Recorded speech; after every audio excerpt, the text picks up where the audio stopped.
क्या आपके बचपन की ऐसी कोई घटना है जिसे आप आज तक नहीं भुला पाए? मैं तब शायद 5वीं में पढ़ता था। तब एक दिन मेरे पिताजी ने मुझसे कहा कि तुम गर्मियों की छुट्टियों में बहुत समय बर्बाद कर रहे हो, चलो मेरे साथ काम पे। पिता ने कहा तो मजाक में था। मैं अड़ गया कि मुझे आपके साथ चलना है। पापा जी मुझे ले तो गए, पर मेरी नासमझी को देखते हुए रास्ते में मुझे मेरे दादाजी के घर छोड़ दिया।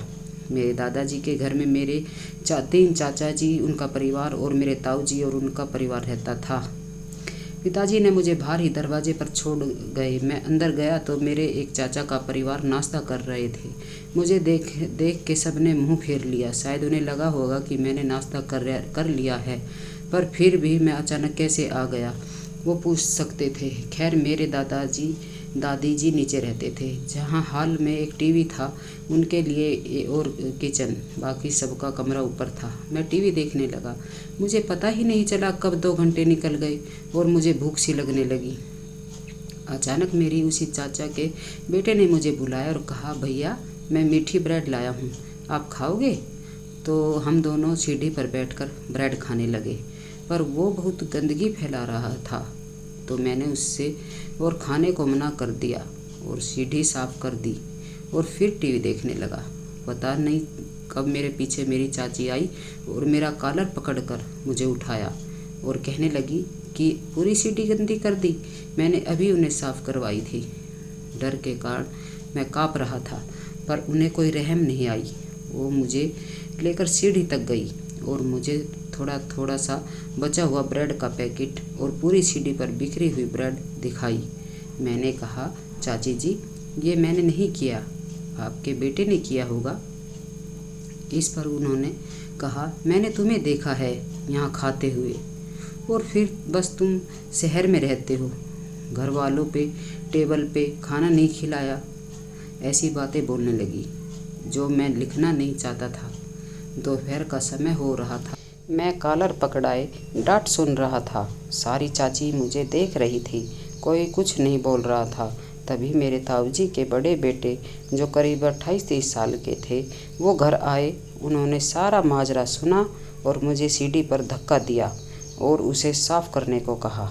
मुझे इतना डर लग रहा था कि मैं झाड़ू को ना मांग पा रहा था, ना ही मुझे उम्मीद थी। मैंने सब हाथ से साफ किया और उसी ब्रेड के पैकेट में डाल दिया। तब उन्होंने मुझे वो ब्रेड खाने को कहा। मैं इस पर पहली बार 3 घंटे के समय में मैंने राहत की सांस ली। मैंने सारा ब्रेड नाली में डाल दिया, पर उन्होंने देख लिया और मुझे आकर कहा, तेरे बाप के पास बहुत पैसे हैं ना, जो खाना फेंक रहा है? पर शायद वो भी सड़क पर होने के कारण मुझे और कुछ कहे बिना चले गए। मैं दोपहर की गर्मी में सड़क पर धूल और धूप में खड़ा रहा, एक आंख घर के दरवाजे पर गड़ाए हुए और एक आंख सड़क पर की पिताजी कब आएंगे मुझे लेने। इस बीच जब भी दरवाज़ा अंदर से खुलता तो मैं बैठने की जगह पर छुपने की बेकार कोशिश करता। मुझे शायद चिढ़ाने के लिए वो दरवाज़ा हर 10 मिनट में खुलता था। कोई बाहर आता, फिर अंदर चला जाता। फिर सारे चाचा आए, एक एक करके खाने किसी ने मुझे बात नहीं की, ना ही खाने का पूछा।